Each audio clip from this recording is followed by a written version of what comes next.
यह है आज का वचन आपके लिए क्राइस्ट एम्बेसी इंडिया की ओर से। Hallelujah, praise Lord. आप सभी का फिर से एक और बार स्वागत है हमारी प्यारी वास्तविकता संग्रह की दैनिक अध्ययनिका में। वास्तविकता संग्रह के लेखक हैं reverend doctor pastor Chris Oyakhilome DSCDD। Hallelujah. और वास्तविकता संग्रह आपको तैयार करती है दिन के लिए और दिन को तैयार करती है आपके लिए। और आज के हमारे संदेश का शीर्षक है वचन ही है जो आवश्यक है। हालेलुया।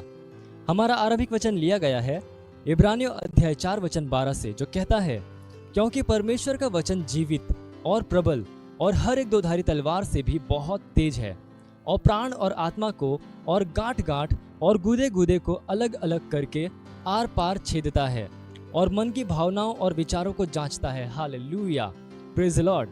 यह समझना बहुत जरूरी है कि जब आप नए जन्मे थे तब आप वास्तव में वचन से जन्मे थे। बाइबल कहती है, क्योंकि तुमने नाशवान नहीं पर अविनाशी बीज से परमेश्वर के जीवते और सदा ठहरने वाले वचन के द्वारा नया जन्म पाया है। आप पढ़ सकते हैं पहला पतरस अध्याय 1 वचन 23 में। आप वचन की संतान हैं। आप वचन के द्वारा जीने के लिए बुलाए गए हैं।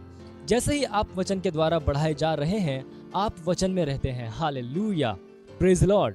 इसलिए वचन से जन्मे एक व्यक्ति की तरह जब आप बोलते हैं तब आपके वचन साधारण नहीं है।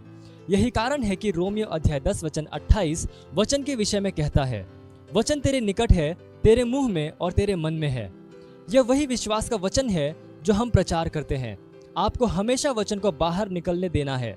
हमेशा वचन को बोलो। Hallelujah, praise Lord. यहाँ तक कि अभी आत्मा आपसे यह कह रहा है, आत्मा के स्तर में वचन ही आवश्यक है। परमेश्वर कहता है, मेरे मुंह से निकलने वाले वचन को ग्रहण करो, इसे अपनी आत्मा में रखो, क्योंकि आपकी आत्मा वचन का घर है। जैसे ही तुम मेरे वचन को ग्रहण करते हो, वैसे ही तुम मेरे विचारों को सोचोगे और जीवन के स्तर में चलोगे। Hallelujah, praise Lord. इसलिए जब आप बोलते हैं तब यह पूरा होगा, क्योंकि यह वचन है। परमेश्वर का आत्मा यो कहता है। Hallelujah, praise Lord. हाँ, आप उस स्तर में जन्मे हैं, वचन के द्वारा निर्मित, बनाए और तेज किए गए हैं। जैसे ही आप वचन में बढ़ते हैं, वैसे ही आप वचन के एक प्रत्यक्षीकरण बन जाते हैं। यीशु इसी तरह से था। वह परमेश्वर की श्वास था, अर्थात परमेश्वर का वचन जो देहधारी हुआ। हालेलुया। वह वचन के रूप में इजराइल की सड़कों पर चला और जैसा वह है वैसे ही हम इस विश्व में हैं। आप पढ़ सकते हैं पहला यूहन्ना अध्याय 4 वचन 17 में। हालेलुया।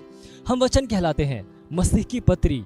यह प्रकट है कि तुम मसीह की पत्री हो, जिसको हमने सेवकों के समान लिखा और जो स्याही से नहीं परंतु जीवते परमेश्वर के आत्मा से पत्थर की पट्टियों पर नहीं परंतु हृदय की मांस रूपी पट्टियों पर लिखी है।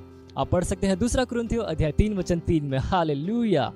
आज इन सच्चाइयों पर मनन करो। Hallelujah, praise Lord. यह समय प्रार्थना का। आप जहां कहीं पे भी हैं, अपने पवित्र हाथों को उठाकर मेरे पीछे ये प्रार्थना कर सकते हैं। बोलिए, प्यारे पिता, मेरे जीवन में आपके वचन के प्रभावी कार्य के लिए मैं आपका धन्यवाद देता हूं। मैं वचन के द्वारा बनाया गया, सुसज्जित किया और तेज किया गया हूं।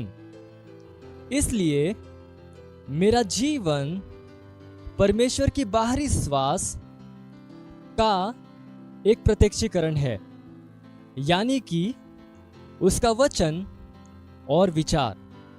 आपका वचन मेरे हृदय में और मेरे मुंह में है, और जैसे ही मैं इसे बाहर बोलता हूं, वैसे ही यह परिणामों को उत्पन्न करता है।